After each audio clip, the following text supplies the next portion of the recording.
नमस्कार। आज अपन आई फ्रेम के बारे में देखेंगे कि आई फ्रेम का यूज HTML के अंदर क्यों किया जाता है और क्यों इसके लिए अपन आई फ्रेम ज़्यादातर पॉपुलर होती है। आई फ्रेम का जो मेन जो यूज HTML टैग के अंदर इसलिए किया जाता है कि अगर हम कोई बाहर के डॉक्यूमेंट का यानी पेज के बाहर की साइड का यानी दूसरे पेज के कंटेंट को यदि अपन एक फ्रेम के अंदर अगर डिस्प्ले करवाना चाहते हैं तब अपन आई फ्रेम का यूज करते हैं। आई फ्रेम की कुछ प्रॉपर्टीज होती है जो सोर्स HREF होगी, SRC DOC होगी, उसकी हाइट होगी, उसकी विड्थ, उसके द्वारा हम कंटेंट को अपने वेब पेज के अंदर फ्रेम के रूप में अपन डिस्प्ले करवा सकते हैं। तो अपन इसका एक एग्जांपल करके अपन उसको देखते हैं। तो सबसे पहले अपन क्या करते हैं कि मैं यहाँ पर एक मैं अपना VS कोड ओपन कर लेता हूँ और VS कोड ओपन करने के बाद में यहाँ मेरी फोल्डर ओपन करता हूँ और अपने CSS की सीरीज चल रही है, इसके अंदर अपना HTML, ठीक है, HTML ओपन कर लेता हूँ और मैं यहाँ पे ओपन कर यहाँ पे गए और मैंने यहाँ पर एक वन HTML हटा देता हूँ और यहाँ पर मैंने ले लिया एक 1.html, एक फाइल बना दी और इसको मैं बॉयलर प्लेट ले ली। एक दूसरी फाइल और मैंने बना दी 2.html, ठीक है। ये मैंने दो फाइल बना दी, इसके अंदर भी मैं टू वाले के अंदर मैं एक बॉयलर प्लेट डाल देता हूँ यहाँ। अब मैं देखना, ये जो वन के अंदर मैंने बनाए यहाँ मैं क्या कर लेता हूँ, एक आई फ्रेम लिख लेता हूँ। मैं आई फ्रेम लिख दिया और यहाँ पे प्लेस होल्डर में फ्रेम होल्डर ही हटा देता हूँ, इसकी कोई नीड नहीं है। मैं यहाँ बताना चाहूंगा कि मेरा SRC कौन सा है, यानी पेज का लिंक बनाना चाहता हूँ। तो मेरे जो है वो पड़ी है 2.html। यहाँ पे मैं जैसे ही क्लिक करूंगा तो इस पेज के ये पूरा का पूरा जो पेज होगा अगले फ्रेम के अंदर डिस्प्ले हो जाएगा।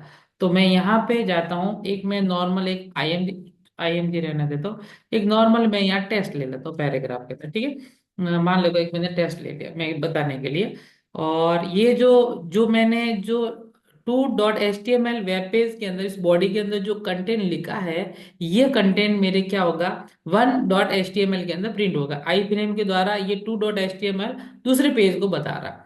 तो ये जैसे मैं इसको मैं सर्वर पे रन कराऊंगा तो आप देखोगे कि ये मेरी जो फाइल है 1.html रन होगी और इसके अंदर है वो देखो टेस्ट लिखा हुआ आ जाएगा। जबकि 1.html में कुछ भी लिखा हुआ नहीं होता, इसको क्या कर दिया आई फ्रेम के अंदर वो फाइल का नाम लिख दिया, वो फाइल कहीं और जगह पड़ी हुई। तो उस फाइल के पूरे डेटा है वो यहाँ पे शो करवा सकते हैं। आप यदि चाहते हो कि मैं ये नहीं करना चाहता, मैं यहाँ पे एक IMG टैग का यूज करके मैं कुछ कुछ भी मतलब कि मैंने जो फोटो अगर करवाना चाहता हूँ तो मैंने 2.html के अंदर मैंने एक इमेज ले ली और इस इमेज को मैं अगर इस फ्रेम के अंदर स्टोर करवाना चाहता हूँ या डिस्प्ले करवाना चाहता हूँ तो ये देखो ये आगे। अब देखो ये सीधी सी बात है कि थोड़ी साइज थोड़ी सी बड़ी है, तो मैं यहाँ पे स्पेसिफाई दे देता हूँ। मैं चाहता हूँ कि मैं यहाँ एक मैं स्टाइल लगा देता हूँ और यहाँ पे मैं जो आई फ्रेम जो दे रखा है उसकी मैं हाइट और विड्थ थोड़ी सी दे देता हूँ ताकि मुझे पता चले। मैं सबसे पहले विड्थ दूंगा और विड्थ मान लो कि मैंने 500 पिक्सल दे दी और मैं इसकी हाइट भी दे देता हूँ 500 पिक्सल देता था। सिंपल बात है कि मैंने इसकी हाइट और भी थोड़ी सी बढ़ा दी है, लेकिन इमेज की साइज है वो थोड़ी सी बड़ी हो रही है, इसलिए मैं चाहूंगा कि इमेज की साइज भी उस फ्रेम के अकॉर्डिंग रहे। तो फ्रेम की जो मैंने साइज 500 500 दी तो इमेज की भी साइज है मैं सेट कर लूंगा जो कि मेरे इसके अंदर है। यहाँ गया और यहाँ पे मैं स्टाइल टैग ले लिया और मेरा जो IMG टैग है, IMG जो टैग है उसकी जो मैं विथ है वो मैं यहाँ पे 500 पिक्सल और मेरी जो हाइट है ये भी मैं क्या कर दूंगा 500 पिक्सल दो। जैसे मैं इसको रन कराऊंगा तो देखो आप देखोगे कि ये जो सीट है वो आपके जो भी इमेज है वो यहाँ पे डिस्प्ले हो गई।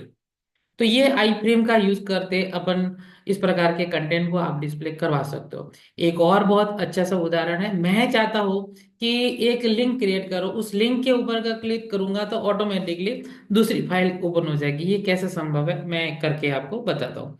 मान लो कि मैंने ये आई फ्रेम के अंदर यहाँ डेटा लिख दिया। अब मैं क्या करता हूँ, यहाँ से मैं हटा देता हूँ ये SRC जो लिखा हुआ है इसको मैं हटा देता हूँ, ठीक है। और यहाँ मैं इसका नाम एट्रीब्यूट दे देता हूँ और नाम दे देता हूँ माई फ्रेम, ये दे दिया मैंने। अब क्या करता हूँ कि मैं यहाँ पर क्लिक करता हूँ और एक एंकर टैग बना देता हूँ। एंकर टैग बनाने के बाद में यहाँ पर क्या कर देता हूँ कि मैं उस फाइल का नाम देता हूँ, तो जिस फाइल के साथ में आपको मैं अटैच करना चाहिए। मैं एंकर के अंदर मेरा है 2.html, तो मैं यहाँ पे क्या कर लेता हूँ, उसको सेव कर लेता हूँ, एंकर टैग के अंदर लिख लेता हूँ क्लिक किया, ये लिख दिया।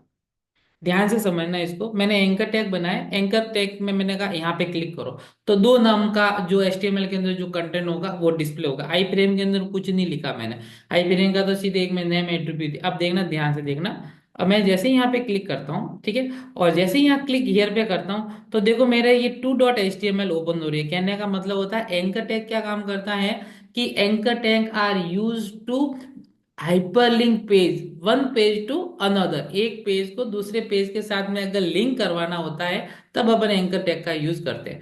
तो मैं जैसे ही यहाँ पे इस पे क्लिक करता हूँ, जैसे ही मैं यहाँ पे क्लिक करता हूँ, तो मेरा जो पेज है मूव होकर सीधा टू पे जा, लेकिन हम तो चाहते हैं कि दूसरे पेज पे नहीं जाने चाहिए, ये जो 1.html लिखी हुई इसी फ्रेम के अंदर ओपन होनी चाहिए।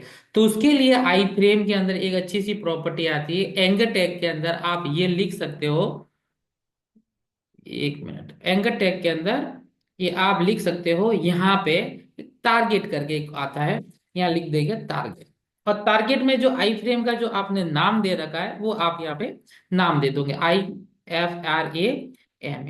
अब मैं इसको सेव करता हूँ, ध्यान से देखना, पहले क्या हो रहा था, इस पे जैसे ही क्लिक कर रहा था तो मेरा जो फाइल है 2.html पे जाता, अब टू पे नहीं जाएगा, इसी फ्रेम पे ऊपर जाएगा। तो यहाँ जैसे ही क्लिक करता हूँ तो ये आ जाता है।